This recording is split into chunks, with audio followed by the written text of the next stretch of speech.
नमस्कार, स्वागत है आप सभी का। मैं हूं आपके साथ शाफनी पटनायक। बुलेटिन की शुरुआत करेंगे खबर देहरादून से है। मुख्यमंत्री पुष्कर सिंह धामी के निर्देश पर उत्तराखंड लोक सेवा आयोग की ओर से 23 से 26 फरवरी तक आयोजित की जाने वाली सम्मिलित राज्य सिविल प्रवर अधीनस्थ सेवा मुख्य परीक्षा हेतु अभ्यर्थियों को उत्तराखंड परिवहन निगम की बसों में किराए में 100% छूट दी जाएगी।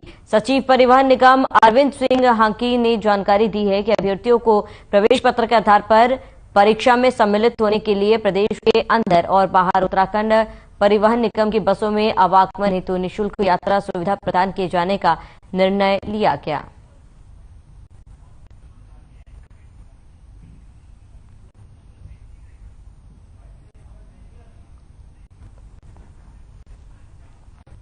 तो पीसीएस के अभ्यर्थियों को फ्री बस सेवा और यूकेपीएससी ने परीक्षा आयोजित की थी, जिसे परीक्षार्थियों को कोई परेशानी न हो इसके लिए निःशुल्क बस सेवा चलाई गई। तो पीसीएस के अभ्यर्थियों के लिए फ्री बस सेवा चलाई गई। यूकेपीएससी ने ये परीक्षा आयोजित की थी, जिसके बाद फ्री बस सेवा चलाई गई।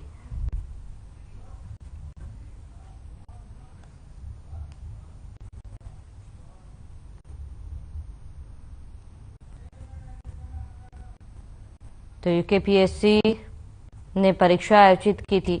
सीएम धामी ने निर्देश दिए थे, जिसकी वजह से अभ्यर्थियों को फ्री बस सेवा दी गई ताकि अभ्यर्थियों को किसी तरीके की कोई परेशानी ना हो।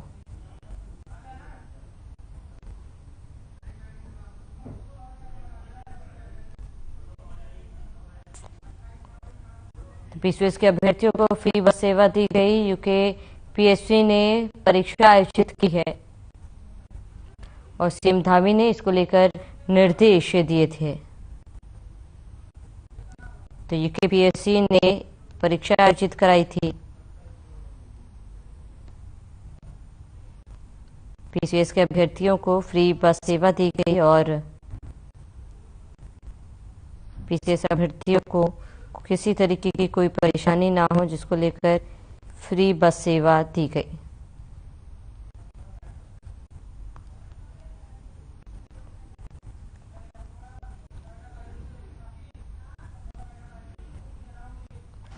अल्मोड़ा में बीजेपी की कार्य समिति की बैठक आयोजित की गई, जिसमें सांसद अजय टम्टा, बीजेपी पदाधिकारियों और कार्यकर्ता शामिल हुए। बता दें, बैठक में राष्ट्रीय और प्रदेश कार्यकारिणी में जो निर्णय लिए गए हैं उनका अनुपालन बूथ स्तर तक पहुंचाने के प्रयास किए जा रहे हैं और साथ ही सरकार की उपलब्धियों को आम जनता तक ले जाने की कवायद शुरू कर दी गई है।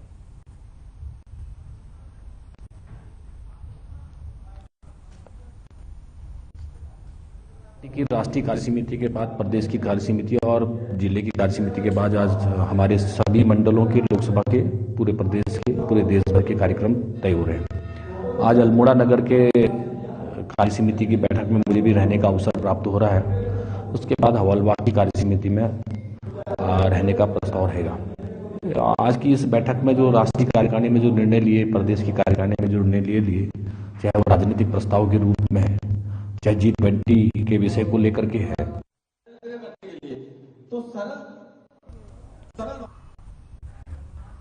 तो बीजेपी कार्य समिति की बैठक आयोजित हुई है और पदाधिकारियों और कार्यकर्ता इस बैठक में शामिल हुए। कार्य समिति की बैठक का आयोजन किया गया था। प्रदेश कार्यकारिणी में कई अहम निर्णय लिए गए।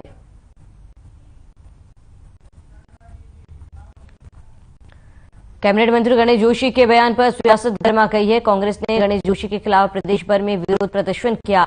राजधानी देहरादून में कांग्रेस प्रदेश अध्यक्ष करण माहरा के नेतृत्व में कांग्रेसियों ने गणेश जोशी का पुतला दहन कर जमकर नारेबाजी की।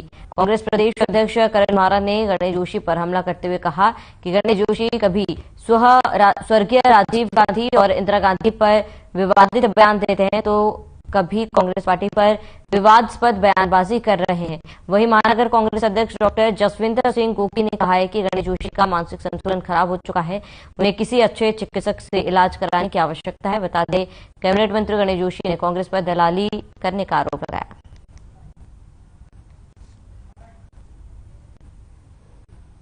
गणेश जोशी ने जो अपना वक्तव्य दिया है उसकी जितनी निंदा की जाए उतनी कम है और मुझे लगता है गणेश जोशी जी अपना मानसिक संतुलन खो रखे हैं। कांग्रेस पार्टी जब तक सत्ता में आई है सूचना का अधिकार कानून उन्होंने बनाया, मनरेगा कानून हम लोग लेके आए। जब हमारी सरकार आती है तो गरीबों को सब्सिडी हम लोग देते हैं। तेल, बिजली और तेल, सब्जियां के रेट जो है कम होते हैं और एक सरकारी कर्मचारी को हम लोग राहत देते हैं। और भाजपा के जो नेता हैं सिर्फ वक्तव्य देने का काम करते हैं, भगाने का काम करते हैं और जो उन्होंने किया है। चंपावत जनपद की बनबसवा थाना पुलिस की संयुक्त टीम को बड़ी सफलता मिली है। बता दें, पुलिस ने कुमाऊं क्षेत्र के सबसे बड़े स्मैक तस्कर चमकौर सिंह उर्फ चमकी को बनबसवा थाना क्षेत्र में गिरफ्तार किया गया। मामले की जानकारी देते हुए पुलिस अधीक्षक देवेंद्र केचवा ने बताया है कि पुलिस और एसओजी की संयुक्त टीम ने लगभग 260 ग्राम स्मैक के साथ एक आरोपी को गिरफ्तार किया। बरामद की गई ट्रक की कीमत लगभग 50 लाख रुपए बताई जा रही है।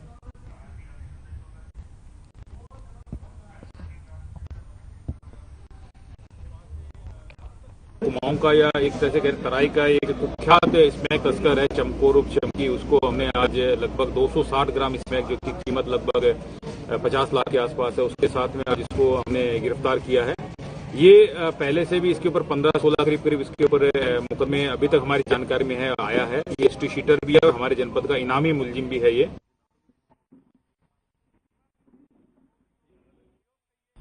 मुख्यमंत्री धामी की अध्यक्षता में मंगलवार को सुबह 11 बजे से सचिवालय में चारधाम यात्रा की तैयारी को लेकर बैठक आयोजित की गई। बैठक में वित्त मंत्री प्रेमचंद अग्रवाल, पर्यटन मंत्री सतपाल महाराज और परिवहन मंत्री चंदन राम दास भी मौजूद रहे। मुख्य सचिव और डीजीपी समेत शासन के सभी आला अधिकारी इस बैठक में मौजूद रहे। करीब 3 घंटे चली इस बैठक को लेकर मुख्य सचिव सुखबीर सिंह संधू का कहना है कि बैठक में सभी विभागों ने अपनी प्रेजेंटेशन दी है। मुख्य सचिव ने कहा है कि यात्रा को लेकर जो भी यात्रियों को निर्देश देने हैं वह सभी राज्यों में वहां की स्थानीय भाषा में दी जाएगी। चार धाम की तैयारी की समीक्षा बैठक की, जिसमें माननीय पर्यटन मंत्री जी, ट्रांसपोर्ट मंत्री जी, वित्त मंत्री जी और भी जितने चार धाम यात्रा से जुड़े महानुभाव थे और सभी अधिकारी भी मौजूद थे। ये पहली बार है कि फरवरी के महीने में ही चार धाम की तैयारी की बैठक हुई है। पिछली बार भी आप जानते हैं कि 2 साल बाद यात्रा हुई थी और बहुत बड़ी संख्या में यात्री आए थे और इस बार भी पूरा अनुमान है कि पिछले साल से भी ज्यादा श्रद्धालु यात्री आएंगे। जो चारधाम यात्रा है वो राष्ट्रीय स्तर पर नहीं, अंतर्राष्ट्रीय स्तर पर इसकी महत्ता है। देवभूमि में लोग बड़े श्रद्धा के साथ, बड़े मनोयोग के साथ आते हैं। उनकी यात्रा बहुत स्मूथली चले, उनकी यात्रा में जितने भी स्टेजेस हैं उसमें ठीक से व्यवस्था हो, चाहे उसमें शहरी विकास से संबंधित बात हो, ऊर्जा से संबंधित हो, पेयजल से संबंधित हो, नेटवर्किंग से संबंधित हो, और उसी प्रकार से जो पर्यटन है तमाम विभागों के साथ चर्चा हुई है। पीडब्ल्यूडी मुख्य इसमें भूमिका उसकी रहती है। इस बार चार धाम यात्रा को सुव्यवस्थित, निष्कंटक और ऐतिहासिक बनाने के लिए सभी विभागों के साथ साथ जो महत्वपूर्ण भूमिका परिवहन विभाग निभा रहा है, इस बार हम लगभग 30,000 ग्रीन कार्ड, लगभग 50,000 ट्रिप कार्ड और सभी गाड़ियों का हम फिटनेस कराएंगे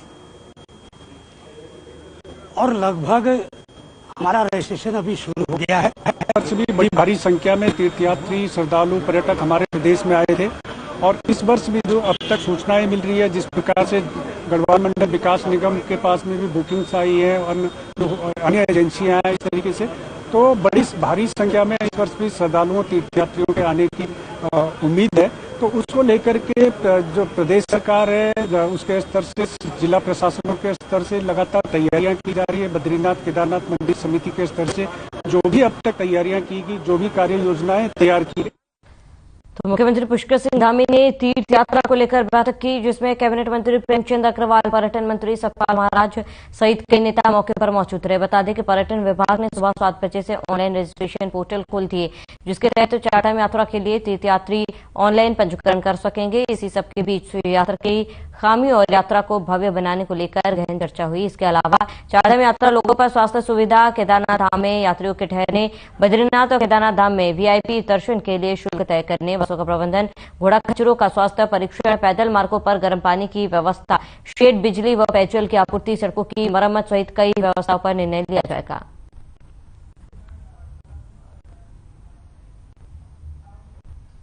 तो एआईसीसी की लिस्ट को लेकर कांग्रेस में विरोधाभास चल रहा है। इस मामले में कांग्रेस प्रदेश अध्यक्ष करण माहरा अपनी प्रतिक्रिया दी है। उन्होंने प्रीतम सिंह के सवाल उठाए जाने पर उसे दुखद बताया। उन्होंने कहा कि जिन नेताओं के नाम लिस्ट में नहीं है उनका उपयोग कांग्रेस को मजबूत करने के लिए किया जाएगा। करण माहरा ने कहा है कि प्रीतम सिंह खुद कांग्रेस के प्रदेश अध्यक्ष रह चुके हैं और वो अध्यक्ष की दुश्वारियों को समझ सकते हैं। काफी कम लोगों की लिस्ट में सबको समायोजित नहीं किया जा सकता।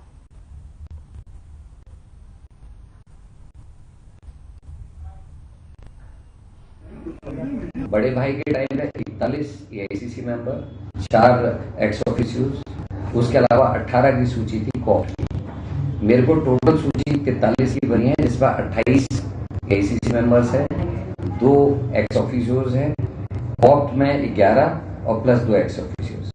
तो आप समझ सकते हैं कि 28 में पूरे प्रदेश के सीनियर्स को एकोमोडेट करना संभव नहीं है। जो भी हाईकमान ने निर्णय लिया मैं उसी से काम चलाऊंगा।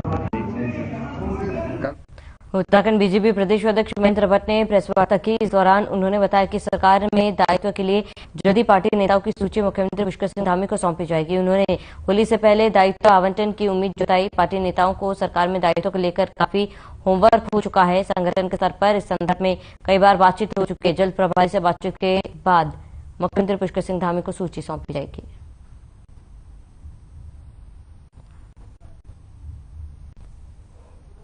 लगभग अंतिम चरण में है और हमारे प्रभारी 24-25 तारीख को गौतम जा रहे हैं एक बार उनसे चर्चा के बाद, और मुझे लगता है बहुत जल्दी दायित्व जो प्रमुख कार्यकर्ताओं को दे दी जाएगी। नहीं, मैसेज देना ही होता है, मैसेज का विषय नहीं है। हर बार दिए जाते हैं कार्यकर्ता, अभी क्योंकि संगठन हमारा बन रहा था और मुझे बताते हुए खुशी है कि हमने बहुत जल्दी अपना संगठन मंडल स्तर तक सारे मोर्चे प्रकोष्ठ हमने गठित कर दिए। अब बहुत से कार्यकर्ता हैं जो हमको जिनका सहयोग सरकार में लेना है, ऐसे सभी कार्यकर्ता हम दायित्व देंगे।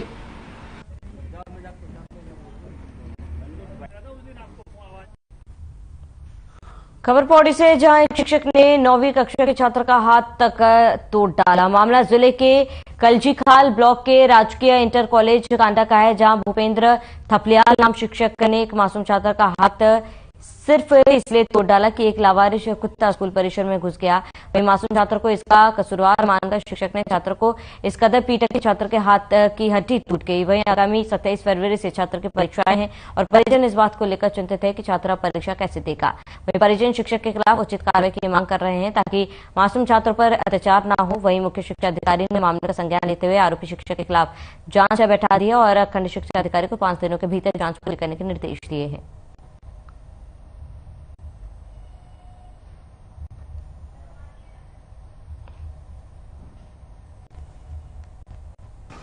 सर, शुक्रवार की बात है जब वो स्कूल गया था, वहाँ के भूपेंद्र सर ने उसे बेवजह इस हद तक मारा है कि उसका हाथ ही टूट गया और 27 तारीख से पेपर है। अब वो पेपर कैसे देगा?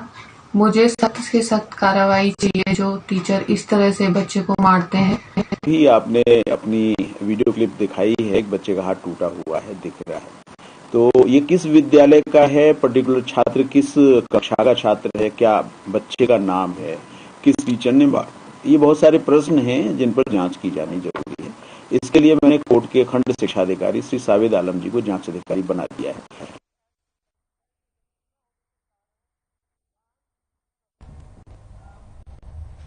हल्द्वानी के गोला पार्क क्षेत्र में सांसद खेल स्पर्धा का शुभारंभ हुआ, जिसमें बतौर मुख्य अतिथि केंद्रीय रक्षा राज्य एवं पर्यटन मंत्री अजय भट्ट पहुंचे, जहां उन्होंने हरी झंडी दिखाकर प्रतिभागियों को मैराथन दौड़ के लिए रवाना किया। इस दौरान प्रथम, द्वितीय और तृतीय पुरस्कार प्राप्त करने वाले प्रतिभागियों को सम्मानित किया गया। इस दौरान उन्होंने कहा कि प्रतिभागियों को सरकारी स्तर पर हर प्रकार से मदद दिलाई जाने के लिए भारतीय जनता पार्टी प्रतिबद्ध है और यहाँ ग्रामीण क्षेत्र में खेल स्पर्धा का आयोजन इसलिए किया गया है क्योंकि शहरी क्षेत्र में युवाओं को खेल के प्रति अपना हुनर दिखाने का मौका मिल जाता है। अगर ग्रामीण क्षेत्र इसे अछूते रहते तो इसलिए ग्रामीण क्षेत्र में कार्यक्रम का आयोजन किया जाना बेहद आवश्यक है।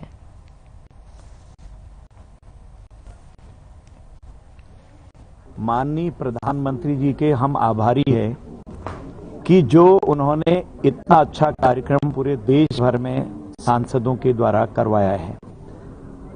उन्होंने निर्देश दिए हैं कि जो हमारे भविष्य हैं बच्चे, उनके 41 या 42 हमारे पास खेल हैं, उसमें से प्रमुख खेलों को करवाएं, जिसमें से हाफ मैराथन है, फुल मैराथन है, कबड्डी है और खो खो है, वॉलीबॉल है, फुटबॉल है, बैडमिंटन है। जहां पर जो जैसे है, टीटी हैं, कई गेम ऐसे हैं जहां जैसी स्थितियां हैं वैसे करवाना है।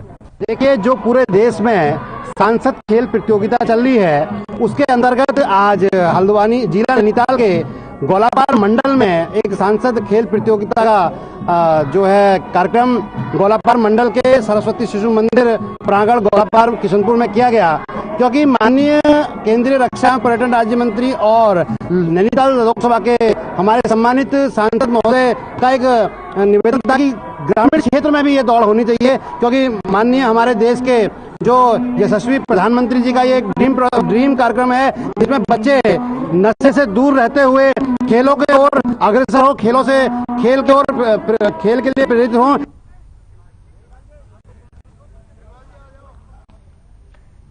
वहीं हरिद्वार के जिलाधिकारी के निर्देश पर शंकराचार्य चौक पर गंगा किनारे खाली पड़े स्थान को हरिद्वार रूरकी विकास प्राधिकरण ने पार्क के रूप में विकसित किया गया, जिसके बाद डीएम विनय शंकर पांडे ने शंकराचार्य चौक का निरीक्षण किया और बहुत ही कम समय में पार्क विकसित करने पर हरिद्वार रूरकी विकास प्राधिकरण की कार्यशैली की सराहना की। बता दें कि डीएम के निर्देश पर अधिकारियों ने तेजी से काम किया और 5 दिन में ही उस स्थान को पार्क का रूप दे दिया।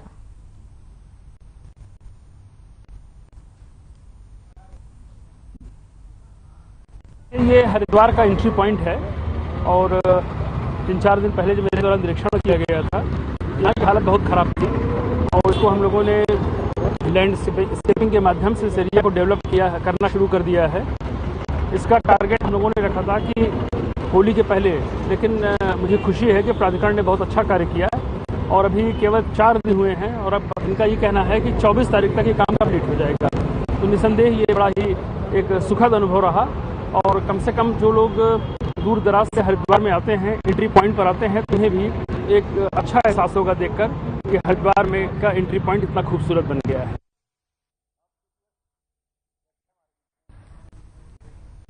वह हरिद्वार में सिडकुल थाने के तत्कालीन प्रभारी प्रशांत, बहुगुणा कोट चौकी प्रभारी दिलवर सिंह और 2 सिपाही सहित 10 लोगों के खिलाफ कोर्ट के आदेश पर मुकदमा दर्ज किया गया। आरोप है कि महिला को थाने में लाकर जाति सूचक शब्दों का प्रयोग करते हुए एसओ समेत 4 पुलिसकर्मियों ने पति पत्नी के साथ मारपीट की। पुलिस ने SC/ST एक्ट सहित संबंधित धाराओं में मामला दर्ज कर जांच शुरू कर दी।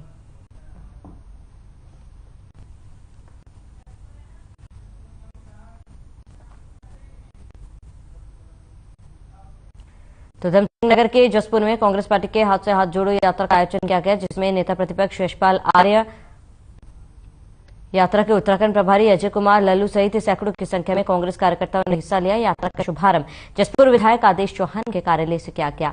इस दौरान कांग्रेस कार्यकर्ताओं ने केंद्र और प्रदेश की बीजेपी सरकार के खिलाफ जमकर नारेबाजी की।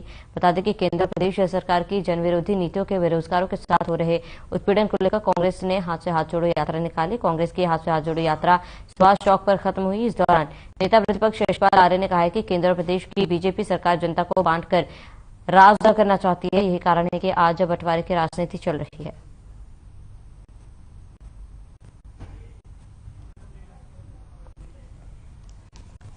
देश की एकता और बंधुत्व तोड़ने का काम, परंपराओं को नष्ट करना, संस्कृति पर ठेस पहुंचाना, भाईचारे की समाप्ति, संविधान निरंतर तोड़ने का प्रयास करना।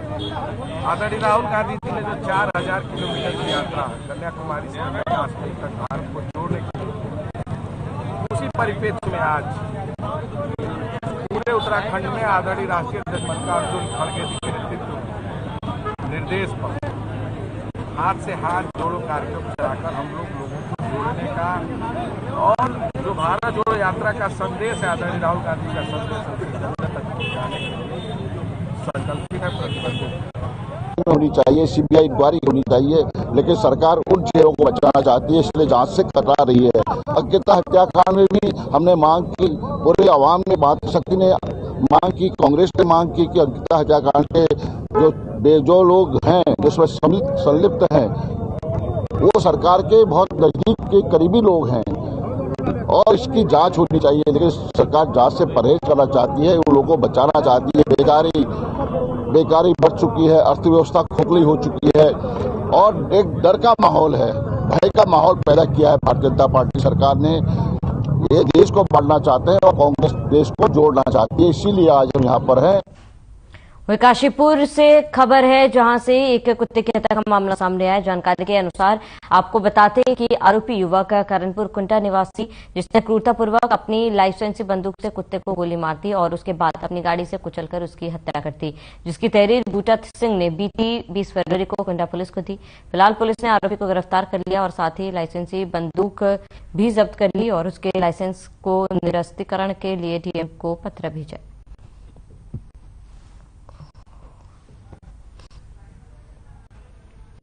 देखिए, ये कुंडा थाना क्षेत्र का मामला है। पन्नू फार्म है वहाँ पे ये दो पड़ोसी हैं, अवतार सिंह और बूटा सिंह। बूटा सिंह जी के वहाँ दो पालतू कुत्ते थे। कल किसी चीज पे नाराज होकर के जो अवतार सिंह है, उनका बेटा जितेंद्र, उसने अपने लाइसेंसी पिता के नाम पे जो गन थी उसको निकाल करके और गोली मार दी, जिससे कि एक कुत्ते की मौत हो गई थी और दूसरा जो कुत्ता था वो इंजर्ड है। हमने इस घटना को भी गंभीरता से लिया और तत्काल जो मुख्य अभियुक्त है पशु क्रूरता अधिनियम के अंतर्गत मुकदमा पंजीकृत किया। शायद ही इसके साथ साथ जो इसने लाइसेंसी वेपन का दुरुपयोग किया था उसमें भी हमने 27 आर्म्स एक्ट के मुकदमा पंजीकृत किया। आज इसकी अरेस्टिंग कर ली गई है। इसको आज माननीय न्यायालय के समक्ष। तो बीती 18 फरवरी को काशीपुर के प्रतिष्ठित इलेक्ट्रिकल व्यवसायी मनोज अरोरा के ड्राइवर ने उनकी इनोवा गाड़ी चुरा ली थी। मामले पर कार्रवाई करते हुए काशीपुर पुलिस ने फरार ड्राइवर अमित और उसके साथी को पकड़ने में सफलता प्राप्त की। एसपी सिटी काशीपुर अभय प्रताप सिंह ने बताया कि पकड़े गए दोनों लोग यूपी के रहने वाले हैं। करीब 1 महीने पहले अमित में काशीपुर के व्यवसायी मनोज के यहाँ ड्राइवर के रूप में नौकरी शुरू की। बीती 18 फरवरी को अमित इनोवा गाड़ी लेकर चंपत हो गया। पुलिस ने तहरीर मिलते ही तलाश शुरू की, जिसके बाद उन्हें गिरफ्तार कर लिया गया। एसपी सिटी अभय चौटाला सिंह ने बताया है कि दोनों को जेल भेज दिया गया है।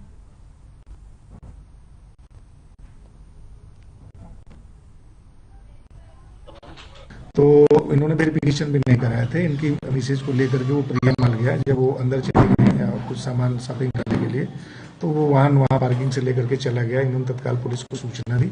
इसको हमने गंभीरता से लिया और चौकी इंचार्ज हमारे बास पुरान है और सब इंस्पेक्टर देवेंद्र परिवार के नेतृत्व में एक टीम बनाई। इसमें वीडियो कैमरे देखे गए और इलेक्ट्रॉनिक सर्विलांस के माध्यम से, और जो उसके द्वारा डॉक्यूमेंट सबमिट किए गए थे, जो ड्राइवर था, वो हमने जब चेक किया तो वो भी फोर्ज निकले थे। लेकिन फिर भी हमने इसको ट्रैक किया। ट्रैक करने के बाद ये पता चल के आया कि ये 2 लड़के थे, एक अमित और इसके साथ एक और लड़का था। ये मूलतः बरेली में साथ काम किए थे और इनकी प्लानिंग थी कि इस तरीके से कोई अच्छी गाड़ी वो मिलती है तो उस गाड़ी को ले चल के और हम बेच करके इसको खुर्द-बुर्द कर देंगे। सर एक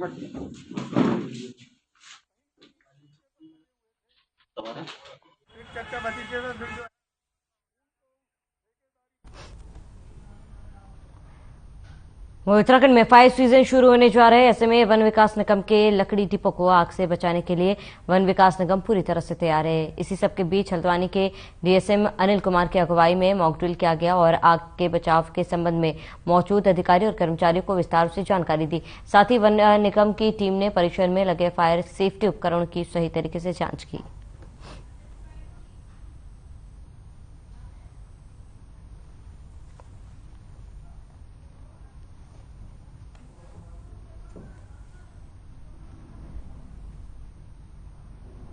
परिप्रेक्ष्य में हमारे जो वन निगम द्वारा जो है पूर्ण रूप से तैयारी कर ली गई है। हमने जितने भी, जैसे हमारी प्रत्येक डिपो में होंडा पंप है, उनको सारा रिपेयर करा के चुस्त दुरुस्त कर दिया है।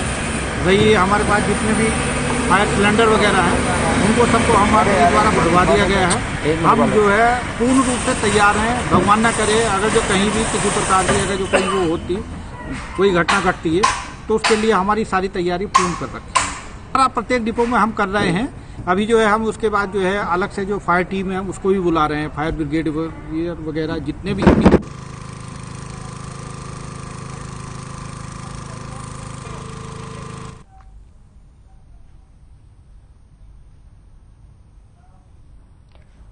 और पुलिस की गुड समरिटन योजना के तहत श्रीनगर के 2 जागरूक नागरिकों को एसएसपी श्वेता चौबे ने प्रशस्ति पत्र और नकद पुरस्कार देकर सम्मानित किया। उनकी जमकर प्रशंसा कर हौसला अफजाई भी की गई। एसएसपी श्वेता चौबे के मुताबिक श्रीनगर के रहने वाले संजय पांडे और भूपेश ने कुछ दिनों पहले एक सड़क हादसे के दौरान घायलों को मदद देते हुए अस्पताल पहुंचाकर उनकी जान बचाई थी। एसएसपी ने बताया कि उत्तराखंड के डीजीपी अशोक कुमार की ओर से सड़क हादसों के दौरान घायलों को तत्काल मदद पहुंचाने के लिए गुड समरिटन योजना चलाई जा रही है, जिसके तहत मददगार लोगों को पुलिस की ओर से सम्मानित किया जाएगा। बता दें कि इस योजना के तहत अब तक राज्य में दर्जनों लोगों को पुलिस सम्मान देकर उनका हौसला अफजाई कर चुकी है, जिससे लोगों में घायलों की मदद करने के लिए जागरूकता पैदा हो रही है।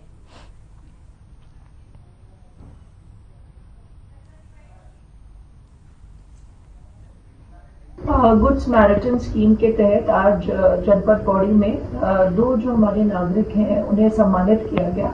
14 तारीख को एक एक्सीडेंट हुआ था श्रीनगर पौड़ी हाईवे में, जिसमें घायल को, क्योंकि आप घटनास्थल पे आप लोग उस समय मौके पे थे, और उन्होंने जो घायल व्यक्ति था उसको तत्काल चिकित्सकीय सहायता मुहैया करवाई, उसे श्रीनगर के हॉस्पिटल में एडमिट करवाया और बहुत ही एक मानवीय कार्य किया, जिसके तहत आज आपको सर्टिफिकेट व नगद पुरस्कार से सम्मानित किया गया।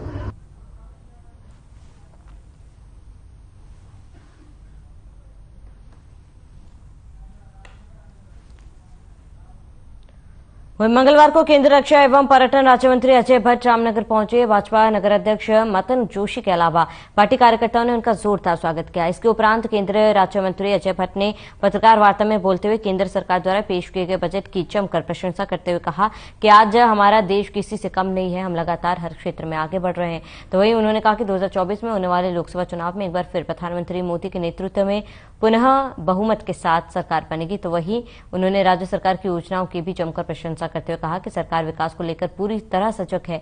पूर्व मुख्यमंत्री त्रिवेंद्र सिंह रावत द्वारा युवा बेरोजगार पर किए गए लाठीचार्ज की निंदा के मामले में बोलते हुए कहा कि लाठीचार्ज युवाओं पर गलत हुआ, हमारी सरकार भी मान रही है। उन्होंने कहा कि छात्र शांतिपूर्ण तरीके से अपना आंदोलन कर रहे थे, कुछ अराजक तत्वों ने बीच में आकर माहौल खराब किया और पुलिस पर पथराव किया, जिस पर पुलिस ने अपने बचाव के लिए लाठीचार्ज किया।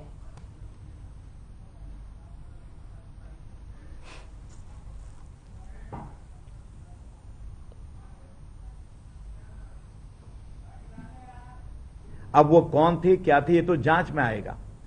और उन्होंने जो पथराव किया उसके प्रतिरोध में, बचाव में पुलिस ने अपना बचाव किया। जो बात आ रही है, सत्यता क्या है, ये तो जांच से प्रकट हो जाएगी। इसलिए जो भी हुआ वो अच्छा नहीं हुआ, ये सभी लोग कह रहे हैं, हमारी सरकार भी कह रही है, इसलिए जांच करी है। और जांच करने के बाद अगर जो दोषी पाया जाएगा, कितना बड़ा अधिकारी हो क्यों ना हो, वो बख्शा भी नहीं जाने वाला है।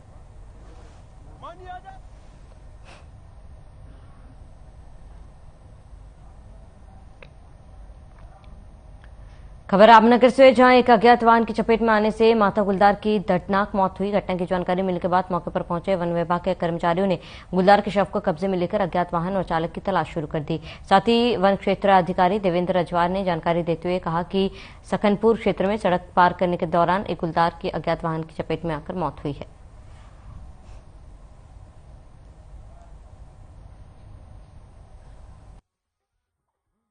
ये हिम्मतपुर आमपानी मोटर मार्ग है। इसमें गांव सक्कनपुर के पास किसी अज्ञात वाहन के टक्कर से इसकी मौत हुई प्रतीत हो रही है और पोस्टमार्टम के बाद जो भी अगर वो लगेगा तो उस पर कार्रवाई की जाएगी और अज्ञात वाहन की जो है खोजबीन जारी है।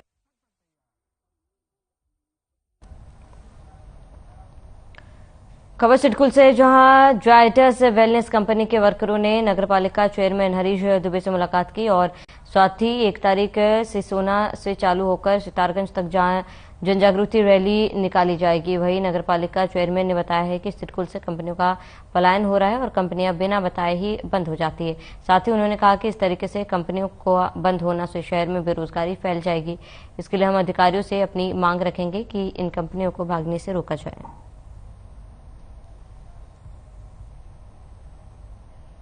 बिल्कुल स्पष्ट कर दूं कि कंपनी के वर्कर नहीं मिले हैं और हम कंपनी के वर्करों से मिल रहे हैं, क्योंकि ये वो सहारा है जिससे हम जो है कि सिडकुल के अंदर स्थापित कंपनियों का लगातार जो पलायन हो रहा है, ये वो सहारा है हमारे, जिनके सहारे हम चलकर इस पलायन को रोक सकते हैं। इसलिए मैं इन लोगों से जुड़ा और मैं अपने आप को अगर जनप्रतिनिधि कह रहा हूं तो मेरी जिम्मेदारी बनती है जो फैक्ट्रियां भाग जाने के कारण हमारे क्षेत्र का जो है कि पूरा व्यापार चौपट होने की स्थिति में आ गया है, वो व्यापार चौपट ना हो। फैक्ट्रियां 63-64 फैक्ट्रियां भाग गई, 15,000 मजदूर हमारे जो यहाँ कार्यरत थे भाग गए, जिनसे हमारे दुकान वालों को, टुक टुक वालों को, भवन स्वामियों को आय होती थी, वो सारी आय चौपट होती चली जा रही है।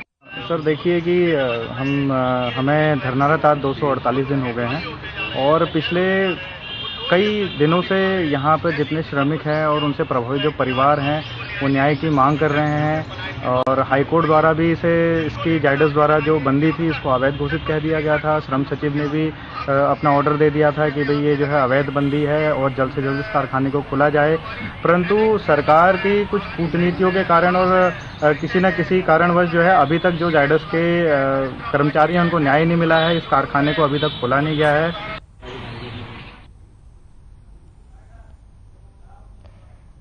चलिए इसी के साथ इस बुलेटिन में फिलहाल मेरे साथ इतने। देश और प्रदेश की तमाम बड़ी खबरों के लिए बने रहे हमारे साथ।